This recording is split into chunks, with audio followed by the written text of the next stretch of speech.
touching upon the subject of the R&D policy gap. We have got Dr. Dinesh, Mr. Biten, Mr. Prasad, Larry, Dr. Abdur, Mr. Gaurav, and Dr. Malik coming in. Gaurav is going to be our moderator for the session. So let me introduce Gaurav, and then Gaurav can introduce the rest of the panel. So Gaurav, can I have you on screen here? Yeah, So sure. Can you hear me? Okay. yes. Yeah. Okay.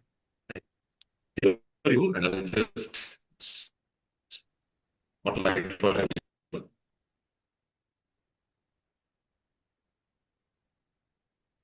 Okay. Our moderator today, Gaurav Vaid, is a product leader turned systems thinker working at the intersection of AI and human consciousness. He's the founding partner at Rashmi.ai, which is focused on advancing and unlocking real human wisdom. He's also the founding chairperson of Seeds Council for Entrepreneurship Enablement, Decarbonization, and Sustainability, and a multi-stakeholder initiative. It's a multi-stakeholder initiative dedicated to enabling sustainable entrepreneurship at the intersection of AI, energy, and climate innovation. With that, over to you, Gaurav. Thank you, Hemant. It is a pleasure to be here. I have a very distinguished panel here, and it is a very interesting topic. Yesterday, I was a guest on a panel. We are talking about climate, tech, and customers.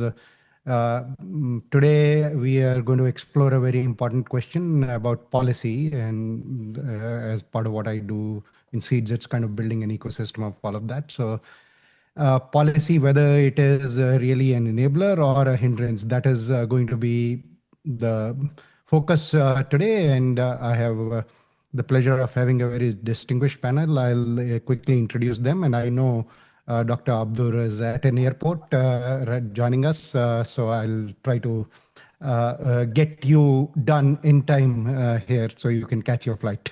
Let me get started with the introductions.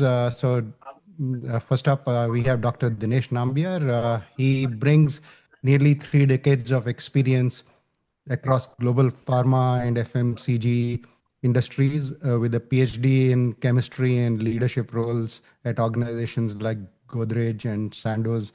He has driven large-scale R&D, governance, and operational excellence.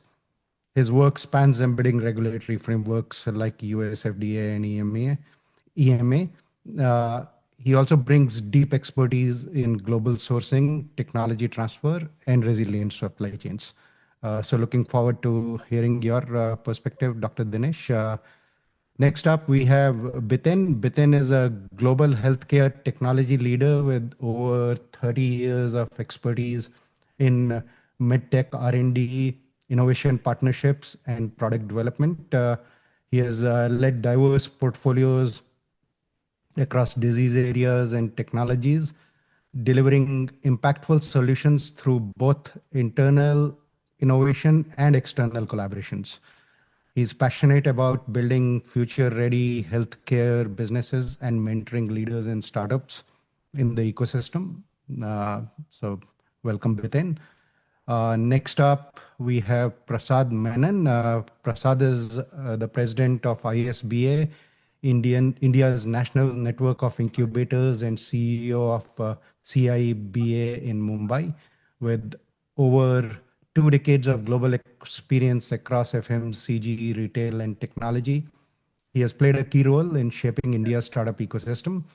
He also represented India in Startup 20 initiative under G20, contributing to global innovation policy discussions. So welcome, Prasad.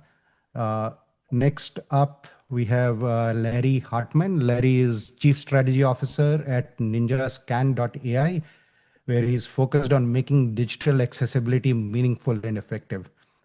His work challenges superficial compliance approaches, emphasizing root-level solutions that improve accessibility, SEO, and user experience. He advocates for ethical, performance-based compliance and operates at the intersection of technology, inclusion, and strategy. So welcome, Larry. I know we were together yesterday as well. Great to be back. Next up, we have Dr. Abdur joining us from an airport. He is the CEO of India Translation Research Initiative, working to bridge the gap between academic research and industry impact. With over 2 decades of global experience across engineering, healthcare, and life sciences, he has led organizations spanning research, commercialization, and entrepreneurship. He's deeply committed to building a research-driven innovation ecosystem. So, really, as I'm reading these, and as I went through your profiles, I really want to connect with each one of you separately. And last but not the least, we have Dr. Malick Ndiaye, and hopefully I'm pronouncing that correctly. Malick, you can fix it if I am butchering your name. He is a professor of industrial engineering and co-founder in Climate Tech. His expertise spans supply chain optimization, AI, blockchain, and sustainability. With academic and entrepreneurial experience, he brings a system-level perspective to innovation and policy discussions. So I don't right now see Malick on spotlighted. Hemant, is that because we have a limitation of number of people that you could spotlight? No, I was not able to find him in the group. Okay. I saw him there earlier, so Yeah. hopefully he's. I think he dropped off. Probably I'll check with him. He dropped. You continue. Yeah. Okay. All We'll right. bring him Sure. on spotlight as soon as he's back. Okay. All right. So I am honored to be the moderator for today's panel with such distinguished speakers. I think, as I said, policy, in my opinion, plays a very, very critical role, and that's going to be the focus of the discussion. And I encourage you to share diverse perspectives while I'll call out specific speakers for specific questions. If any of you has anything to add, feel free to jump in. First up, would like to talk about ownership and this question: should governments mandate equity in publicly funded research spin-offs?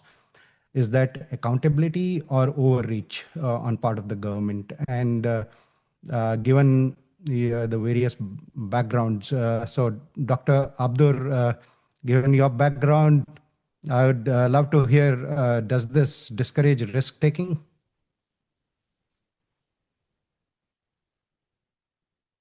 You are on mute. Sorry.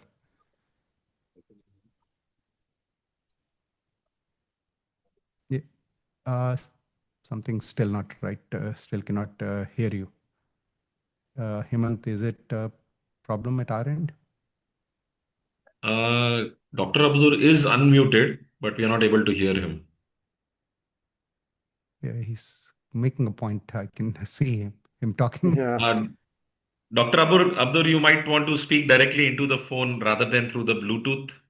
The Bluetooth is probably not catching. How is it now? Can you hear me? Yes. Now we can hear you. That's better. Now we can hear you. Audible? Yes. Hello? Yes. Yes, we can hear you Yes, now. yes, we can hear you. Oops. Now we Did he can. drop? Now we can't. All right. We'll come to Dr. Abdur when he is back. What maybe in the meanwhile, Prasad would love to hear your perspective on this. In terms of, again, the question is governments mandating equity in publicly funded research. Is that accountability or overreach? Yeah. Audible now? Yes. Okay, super. Sorry, technology troubles in 2026. Look, I think there are different models. Gold standard being the Bell-Dole Act. The public has funded the research, but eventually by commercializing it, the benefits do come back to the public through GDP growth, job creation, and so on. That's one way. That's the US way. Having said that, I'm not averse to public institutions taking percentage in companies, but what I have seen is that sometimes it is too much, too onerous. One of the feedbacks that I see from private investors is, by the time, particularly the late stage investors, by the time the deals come to them, the cap table is so out of place that, they hesitate to touch it. I think there should be a cap. For instance, when the IITs or other institutions take percentage in companies that they incubate, there should be a cap on. There's only one institution that I've seen that implemented this, no more than 2%, no matter how many grants are given to that particular startup. That's the way that I would go for India, because you do need that equity so that the money can come back into the system to feed more and more startups and more research. But there has to be a cap to it. It can't be. So sometimes you see, like, startups have taken 50 lakhs of various grants from an incubator, but they've given a 15% equity. That is just untenable. So my view is, yes, it could be done, but with the cap. Yep. Great pragmatic Over to you. approach. So Prasad, would love to hear your perspective on top of that. If you agree with Dr. Abdul, anything else you would like to add? So yeah, definitely agree with Dr. Abdul. I think see, what happens is, because you use the word government, I think in public institutions we have to separate the two, yeah, right? Yeah, so government, let's leave it out. Fair Let's point. talk- Yes. yeah. So yeah, take examples of IITs and any institution that has been a recipient of the government grants, which are then percolated down to the innovation ecosystem, right? So it is for the public institutions. Definitely, it cannot be free money, and there has to be accountability. And I think for and especially specifically when these are getting commercialized and the early stages, that discussion around equity and equity participation is at a stage where probably what Dr. Abdul was, because the founders should not be cornered into submission in regards to equity. So there has to be a cap. Having said that, I would also like to add that the VCs that come later should actually feel feel a sense of validation that the institution is there in the cap table. We can put a cap on what percentage it should be, but the fact that there is an institutional funding that came in that early stage through the government money is a validation. I'll give just a quick example. If you take very successful medtech companies, the chances are very high that you'll find big grant, Virac Ignition grant. Most of the good medtech companies in India have got the grant which is up to 50 lakhs. These are grants, right? So now, not every domain gets that kind of very generous grant. So, but do we need that money? Yes, we need that money. So that's my quick answer. So. Yeah, and great. You talked about grants. So in a way, that leads nicely to what I was going to ask next to our panelists. The question is really perspectives on if the R&D funding is going to the wrong places. Is it an allocation problem? Are we just funding grant writers or builders? So where is the real output coming from? And I'd call upon Dr. Dinesh. Let's start with you to hear your perspectives on this. Yeah, thank you for having me on the panel. It's a very pertinent question because I'll just share my experience. I've been working in a company called as Godrej, which is one of the pioneers working in household insecticides, and where mosquito problem is a big problem that they're trying to solve as a company, and of course trying to make money as well. But I think when I was working with them, I think what I really understood was it's not just a problem of household insects. It's how we manage coexisting with mosquitoes, and it's a problem that is there, and that's not going to go away. There are a lot of work happening in this world, but it's going to coexist. So and I don't see much of government funding. Government funding happens to universities. It doesn't happen to an industry university partnership. I think that probably can come to a solution or different solutions together, because what happens typically in the academia is very theoretical, and it doesn't look at what happens in they do some field studies, they get some data, and then they conclude something, right? So when you have an industry which is also trying to solve a problem which is there, how does that all come together? So I would say, especially when I'm using mosquitoes as an example, because it's a tropical region problem. It's either countries like South Asia, ASEAN, Africa, right? And so how does government allocate resources or funds in that way so that it can work with the industry as well as because industry has lots of solutions, but at the same time industry can bring in, and I can be very specific here, because here you need new insecticides. The new insecticides are not coming from the ASEAN or Asia. It's coming from the big giants, and for them actually there is a stalemate now. They are not working on it. They are not working on new insecticides at all because they don't see big margins. So how does the government funding come in and start something which can really go into that? And the same thing goes along with medicines which come into the tropical diseases. I think both of them go hand in hand. I think some work on the medicines have done with the Bill Gates Foundation and others, but still it's a long way to go. And I think this is where governments could really step in and put it on their agenda to save lives and save human beings, either by using insecticides or having the right medicines going together. Yeah, great point. And I think what you said about the industry, university partnerships and that not being funded the right way is partly one of the gaps that we saw why I do what I do at Seeds. So now, Malick, I think you are back. You are here now, correct? But we missed you during the introduction. So, and I introduced you as Malick Ndiaye. If I'm butchering your name, please feel free to correct that. I would love to hear your perspective on this in terms of funding going to wrong place. Is this an allocation problem? Thank you, Gaurav, for that. Sorry, I thought initially that I was in the wrong meeting. That's why I stepped out and rejoined just after I saw your message. Sorry for that, guys. I think, governments, they have let's say,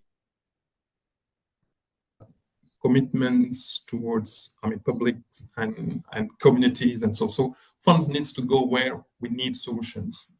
A priority should be given to where the strategies they have, because they need to deliver policies for people. Having said that, one of the challenges we have is where the money is going when it comes to allocating government funds. Okay, usually what we have observed is roughly it goes to a kind of elite number of universities or institutions that are supposed to deliver outcome for them.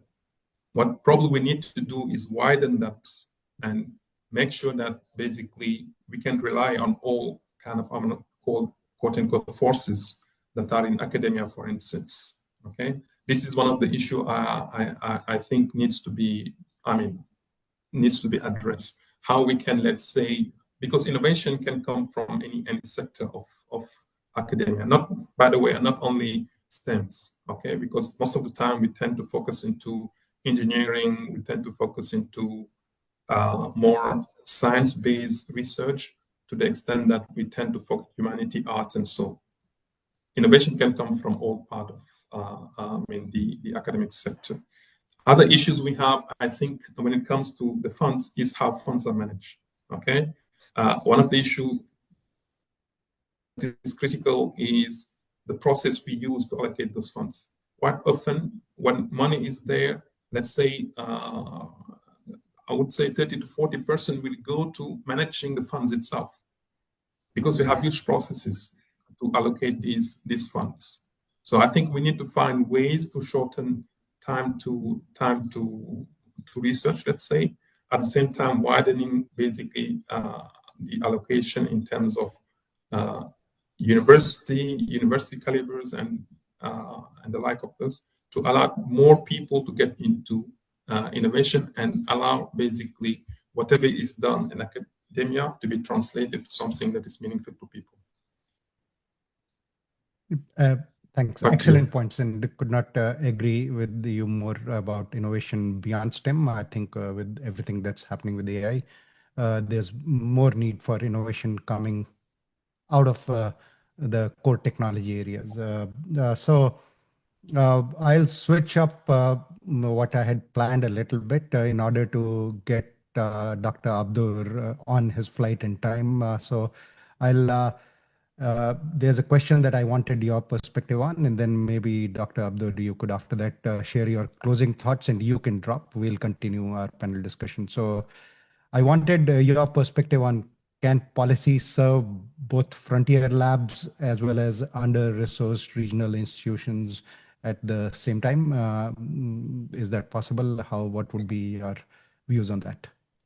Is most certainly, Gaurav. I think one of the things that I think Malick touched upon this earlier is that, especially in low spending countries who, as a percentage of GDP, spend low on R&D. And don't forget that two of the shining examples of innovation that we highlight on a regular basis, US and China, are capital access environments. Money is not an issue. They spend upwards of 2%, and roughly, I think, $500 billion is what is spent. Others have to pick and choose, right? I mean, where do you invest? You would likely try to invest in places where you're more likely to experience or have the higher probability of success, which would be your tier one institutions, which is not a bad strategy. So growth should come, I don't think, for the sake of it, not for capacity creation, but for success creation, which means that you should have first developed a model for success and then scale it, not just scale it so that you have capacity. Education is fine. You need that kind of capacity, but not for translation. Translation means you have succeeded in taking something that has been researched and translated that into some economic outcome. But success is the key word here. If you haven't shown success, then you're scaling for the sake of it, or which is, you could be scaling failure as well. So I'm not a big fan of just creating widespread capacity all over the place. I think a success formula for translation has to be worked out. You have to figure out how this black box works, what are the key levers in there, and then let success breed more success. That would be my point of view there.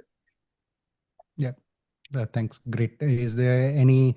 I know you have a flight to catch, so is there any overall closing thoughts related to more points? Because absolutely.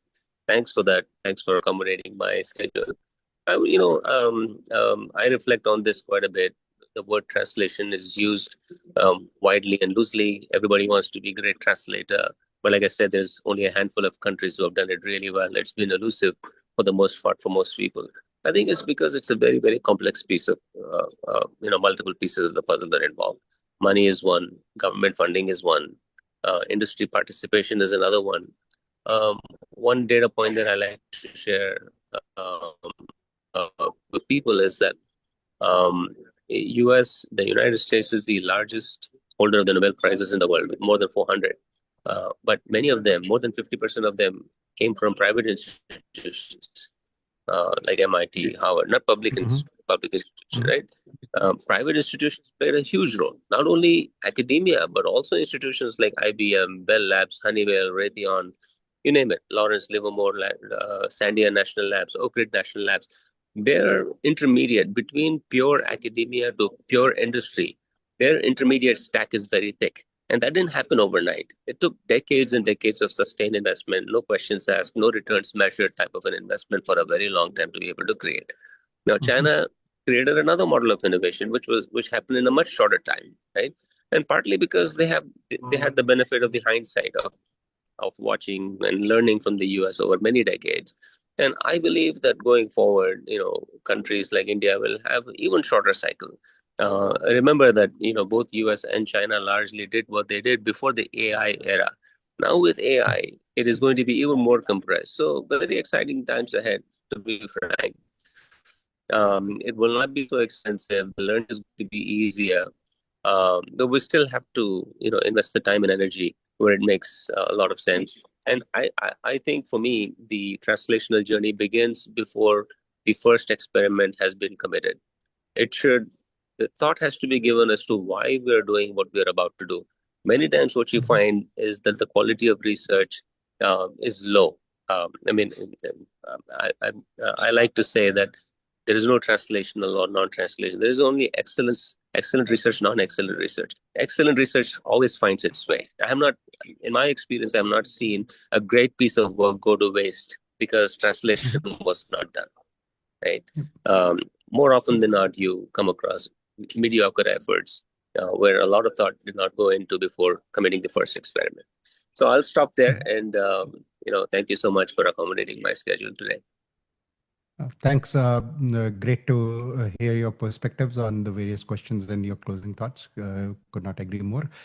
Coming back so yeah, you can feel free to drop off now at any time when you have to get going. Now, coming back to the question that we were on, can policy serve both frontier labs and under-resourced regional institutions? Would love to get your perspective, Biten, on this and hear your thoughts. Gaurav, thank you for the question. And thanks for being the moderator. Sometimes being the moderator is more difficult than the talking side of it. And thanks for the organizing team for inviting me. I think let's go down to the fundamentals of what policy needs to do. I look at policy as an enabler, whether it's innovation, IP, or for that matter, any government policies. So the fundamental question always is any policy doing its basic role of being an enabler? And when it comes down to the ecosystem, unfortunately, a lot of times policy can, instead of being an enabler, go on the other side, which is can become a disabler. Now, when we look at the broader innovation ecosystem and the government's policies, the first thing I think we need to recognize is that given the complexity of the Indian ecosystem, the government has definitely been making long strides and improvements. Are we at a global benchmark? Probably not, but at least we've made long strides. In fact, if you go back historically about 3 or 4 decades ago, the whole concept of setting up CSIR labs, which are equivalent to many other innovation ecosystems around the world, India actually was a pioneer. However, probably through the decades, we probably lost direction in terms of the impact value these institutions can deliver, or for that matter, did they live up to the evolving innovation ecosystems globally? So I think the point here is that policy can play a big role. Policy has played a significant role in India, but probably policy has not kept up with the evolving ecosystem. So we need to be constantly thinking about how do we upgrade our policies, how do we, benchmark others, and perhaps move to a level where we might become the benchmark for global innovation. Mm-hmm. And a few specific areas to highlight in this modality is number one, fundamental to the innovation ecosystem is the policies around education institutions. Mm-hmm. We have the right policies where we are encouraging the younger generation to focus and find research or R&D as a potential career option. Do we have the right educational policies which is going to bring in the future innovation leaders into it, right? So to me, that's the foundation of a policy when it comes down to the innovation ecosystem. Then it comes down to what is the funding part of the policies, right? And again, it was mentioned earlier, I think it's a known fact, we are less than a single digit versus most of the other ecosystems are anywhere between 2 to 5% of the GDP. But I think what is more important than the percentage, because percentage can be like many statistical numbers, can be a detailer, right? It's the absolute dollars which come, because that's what goes to the banks, that's what goes to the. So we are 1/10 of many other ecosystems, and it comes down to the absolute dollars going to the. So definitely there is an opportunity for us to be revisiting our policies in terms of. And then the third part is what is the impact value which those policies are enabling? I think a lot of our policies, because we have not kept up with the update of our policies, have gone down to be very transactional. So the very next step of innovation is what is measured versus the overall impact, whether it's in terms of job creation, whether it's in terms of becoming an innovation powerhouse, whether it's in terms of focus on a particular set of industries and therefore making sure that we become a powerhouse in that particular industry. We can't be everything for everybody, right? But are we fairy dusting our investments across multiple industries versus saying, okay, for the next 3 to 5 years, I'm going to focus on a few critical industries, let them grow. They may be foundational industries, which then in turn will allow other applied industries to grow. So again, that focus which you talked about in terms of funding is also important, apart from just the value of the dollars or the rupees which we bring in. Then the last part, which I think ties back to your previous question, which is, should government, own a certain part of your IP or equity or for the money which they put out, right? Now, whether that is a grant program or any other money. So I think that's another one where, as I mentioned, somewhere our policies have become a bit transactional. Free money is not going to drive accountability. So if we just remove the word government funding, any funding which is free does not drive accountability. So why should government money be free? Question is, how is the government looking at the return of their investment? Is the return of investment measured by enabling again and making sure that that particular industry or job creation makes forward movement, or is it focused on making profits, right? So again, government funding is not based on private equity based funding, so it should not be focused on making profits, and I don't think it is. But again, so long as it's not based on profit, irrespective whether the money is coming from government or the run program, it should drive accountability, and therefore it should have a share. Because that's how you create endowment funds. That's how you create an ecosystem where you replow the money and fund the next generation of innovation. So again, I'll sum it up by saying it's all about enablement. It's all about keeping with the benchmark of where policies are globally, right? And not just measuring based on dollar value or percentage of GDP, but it's all about the outcomes. And great. So you've done a great job of covering everything and sharing your thoughts on the overarching theme of this panel. Really love to hear those perspectives. And it kind of leads me very naturally to something that I was going to ask you. I think you already covered this in your answer. You ended with the outcomes, and I think you talked about the policies globally and what's happening in India right now. So we have seen this time and again that policies tend to look same globally, yet drive different results, different outcomes in different regions. Is there anything specific to that you would like to add to what you already covered? I think you touched upon the question. However, if there's anything more that you would like to add there. I think broadly, I would just add one more point, which is that, again, policy should not be looked through a single lens. It cannot also be assumed that the same policy will work the same way, because as I mentioned earlier, every ecosystem has its own complexities and diversities. So just copy pasting policies will not work, right? And when I say don't look at policy with the same lens, what I also mean is policy should also be enabling the overall end-to-end ecosystem. So as I mentioned, starting from what is our policies doing to enable innovation into the education ecosystem, all the way to outcomes leading to job creation, leading to powerhouse companies and startups eventually scaling and leading to becoming standalone, profitable, sustainable company, right? And policy at every stage has a different role to play, and therefore policy needs to be designed for each phase of innovation. Yep. Great, thanks. So now, Larry, I know you've been patiently on the panel listening to various thoughts. So would love to hear your perspective and specifically related to this last question. If the policies look same globally, what's actually driving different outcomes? And given what you do, I'm sure you have perspectives on this. Oh, I have lots of opinions, but I generally look at the world from a lens of small government. I think that societies do better with small government, but then again, we can't have absolutes either. I mean, capitalism does great towards advancement, but it also leads to monopolies. So you do need guardrails on everything that occurs. And the government plays a key role in helping advance certain technologies. I mean, we wouldn't be here right now. There'd be no internet if the government didn't get involved and create that. And in essence, we've been talking about equity, but they gave it to the world as a public good.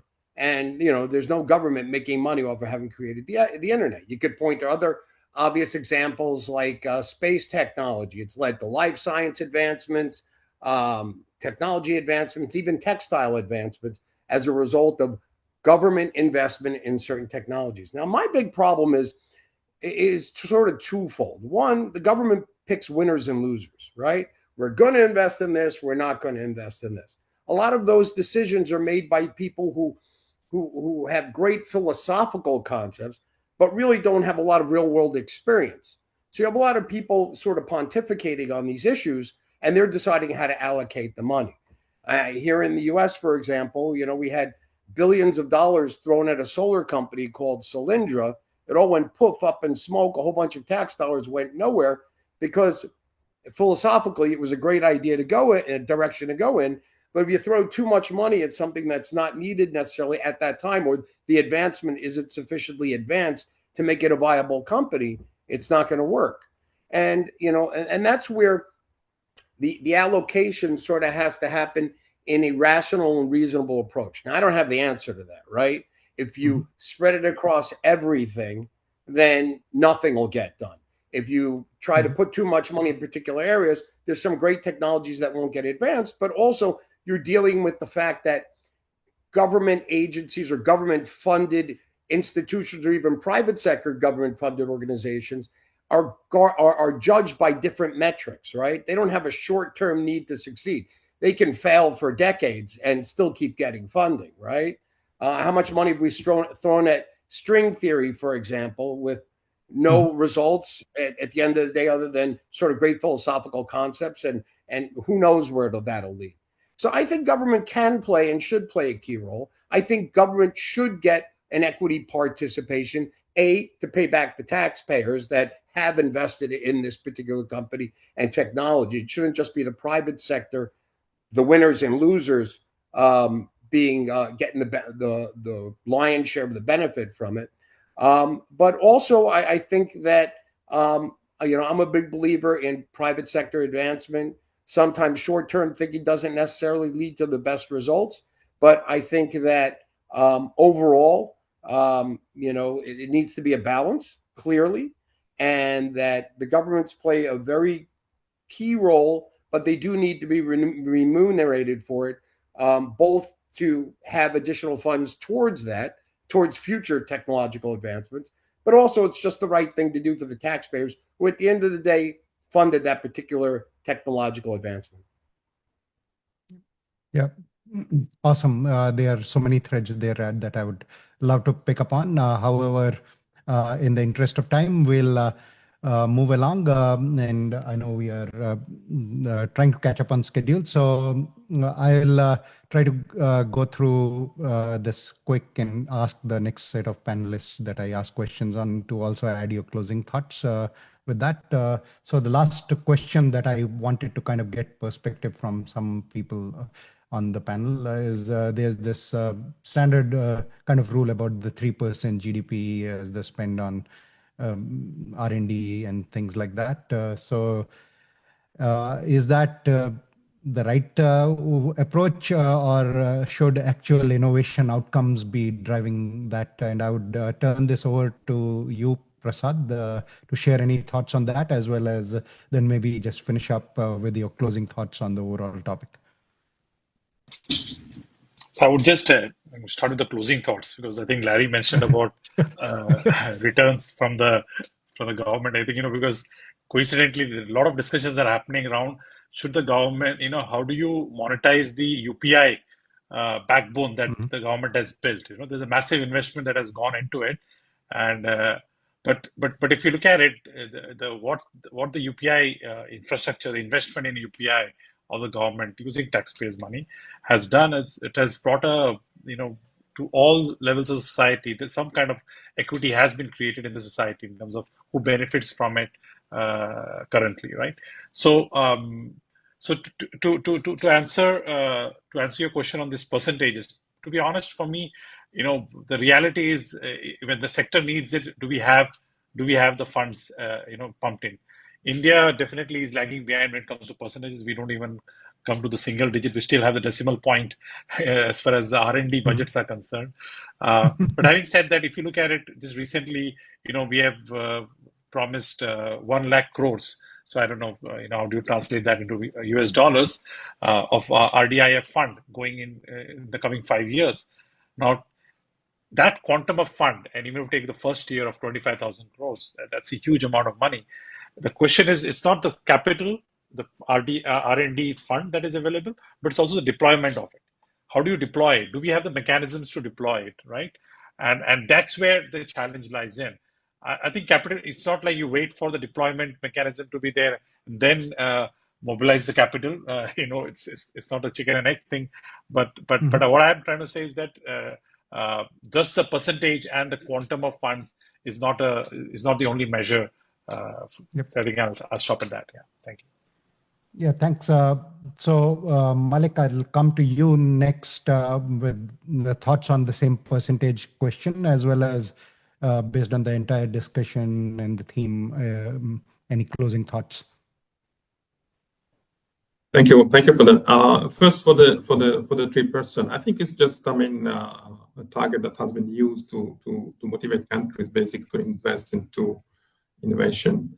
Today, I think people are more concerned about impact, how much impact is being generated in the society, in the economy, and so more than just the target of 3%. Many countries have went beyond let's say the 3%, reaching 5 to 6%. Let's say for Israel, for China, some of the countries have gone beyond that, but the 6% did not necessarily translate to, let's say, doubling the impact. Let's say, right? So I think it's a target that is important. It's important that we let's say, government can take part of the spending part of the GDP to motivate innovation. However, when I go back to the initial question that says, should government own equity? Concern is that when government starts owning equities, accountability will differ from what it is today. If I give you the money, you give me equity, and I have to monitor basically the things, I think we will be getting a big guy that is that we won't be able to control from a government perspective. Okay, if it's too many funding goes to many companies, and then we have to monitor, have another, let's say, way of looking at performance and things like that. My belief is it's more to do with, and some of my colleagues here, they mention it, it's more to do with the environment that we set for innovation and for research to be done more than anything else. If that ecosystem is built properly, then I think innovation can take place. People can work in a more conducive way and have a better impact. I'll keep it short for the sake of time, but that's roughly what I would like to share with you guys. Thanks, Malick. Really, I think all your points, I just feel like I could go on another discussion. However, in the interest of time, I'll come to Dr. Dinesh. Based on everything that you've heard today, any closing thoughts, final takeaways that you'd like to share?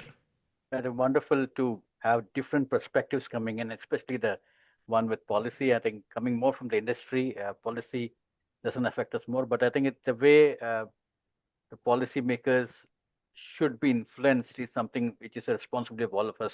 And I think we should all work together to make sure that the policymakers frame it in the right direction and look at real problem solvings,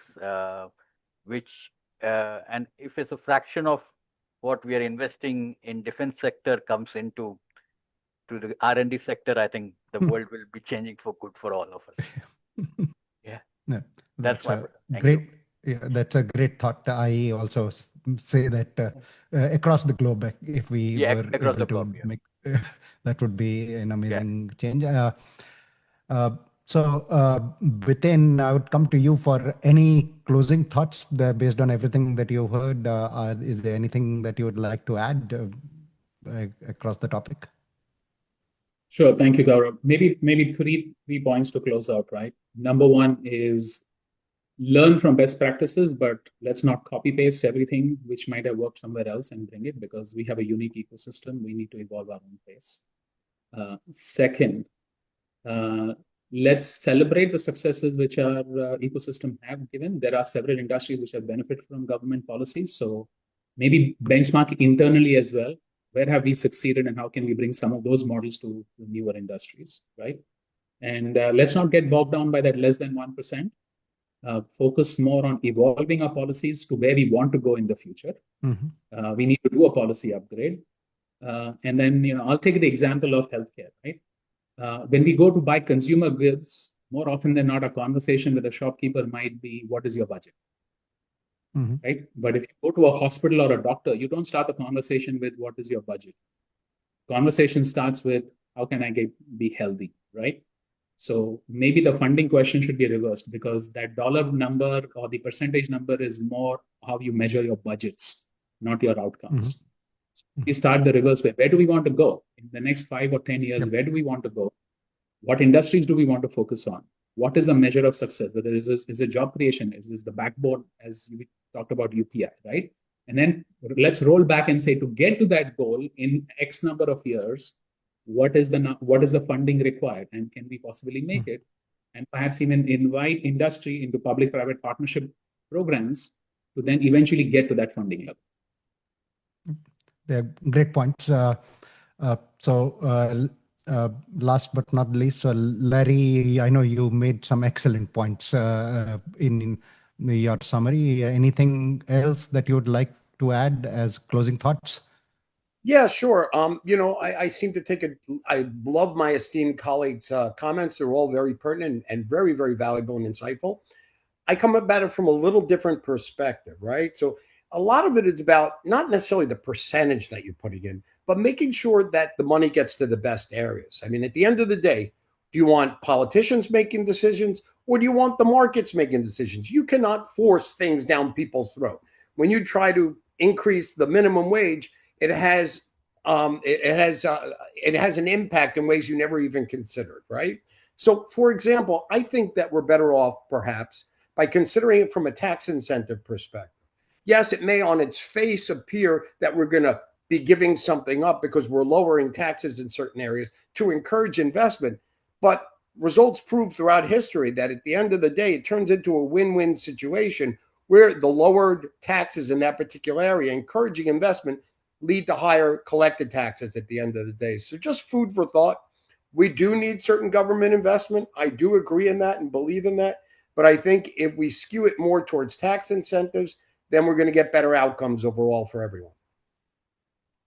Yeah, great points. Really love this conversation. I would like to thank the organizers for giving me the opportunity to be the moderator on this panel. It is, I think, all the topics here and all your points are deeply aligned with why I do what I do. And excellent points. I think we need a balance between the government and the private sector, like you said, Larry, and like others have touched upon. So with that, I've tried to do my best to catch us up on time. I know we are still 15 minutes behind. So Hemant, over to you.